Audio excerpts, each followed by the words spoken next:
വീഡിയോയിലേക്ക് എല്ലാവർക്കും സ്വാഗതം. ഇന്ന് നമ്മൾ ജാതിക്ക വെച്ചിട്ട് വളരെ എളുപ്പത്തിൽ ചെയ്യാൻ പറ്റുന്ന ഒരു ചമ്മന്തിയാണ് ചെയ്യുന്നത്. അപ്പൊ നമുക്ക് വേഗം തന്നെ വീഡിയോയിലേക്ക് കടക്കാം. ഞാനിപ്പോ ചമ്മന്തി ചെയ്യാൻ വേണ്ടിയിട്ട് ഇവിടെ ജാതിക്ക പൊട്ടിച്ച് വെച്ചിട്ടുണ്ട്. അപ്പൊ ഇത് നമ്മൾ ഇനി ഇതിന്റെ തൊലിയൊക്കെ കളഞ്ഞ് ചെറുതാക്കി അരിഞ്ഞു വെക്കണം. പിന്നെ കുറച്ച് നാളികേരം എടുത്തിട്ടുണ്ട്. പിന്നെ ഉള്ളി, അതേപോലെ തന്നെ വേപ്പില വേണം. 3 പച്ചമുളക് എടുത്ത് വെച്ചിട്ടുണ്ട്. അത് എരിവിനനുസരിച്ച് നമുക്ക് ചേർക്കാം. പിന്നെ ആവശ്യത്തിന് ഉപ്പ്. അപ്പോൾ ജാതിക്ക നമുക്ക് തൊലി കളഞ്ഞ് ചെറിയ കഷ്ണങ്ങളാക്കി അരിഞ്ഞെടുക്കാം.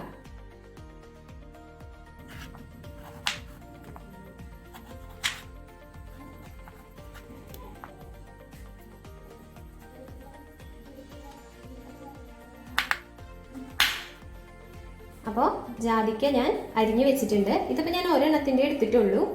അപ്പോൾ നമുക്കിനി ഒരു മിക്സി ജാർ എടുക്കാം. അപ്പോൾ ഇതിലേക്ക് നമുക്കിനി ആദ്യം തന്നെ അരിഞ്ഞു വെച്ച ജാതിക്ക ഇട്ട് കൊടുക്കാം.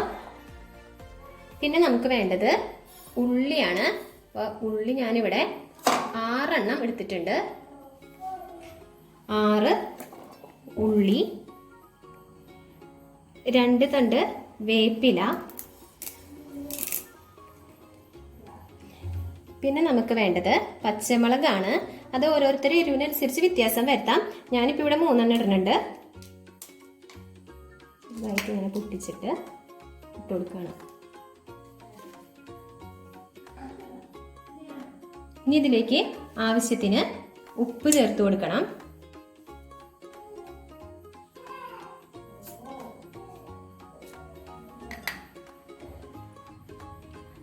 ഇനി ഇത് നമുക്ക് നന്നായിട്ട് അരച്ചെടുക്കണം. ഇതിലേക്ക് ഇപ്പം ഞാൻ നാളികേരം ചേർത്തിട്ടില്ല.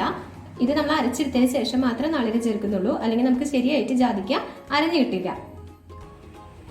ഇനി ഇത് നമുക്ക് അടിച്ചെടുക്കണം.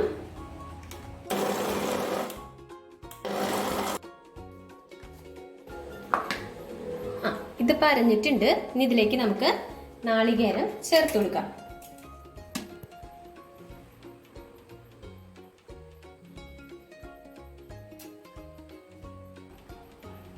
നാളികേരം ചേർത്ത് നമുക്കിനി അരയ്ക്കാം.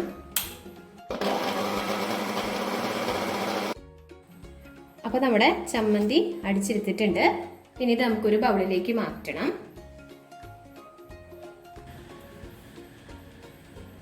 അപ്പോൾ നമ്മുടെ ചമ്മന്തി പ്ലേറ്റിലേക്ക് മാറ്റിയിട്ടുണ്ട്.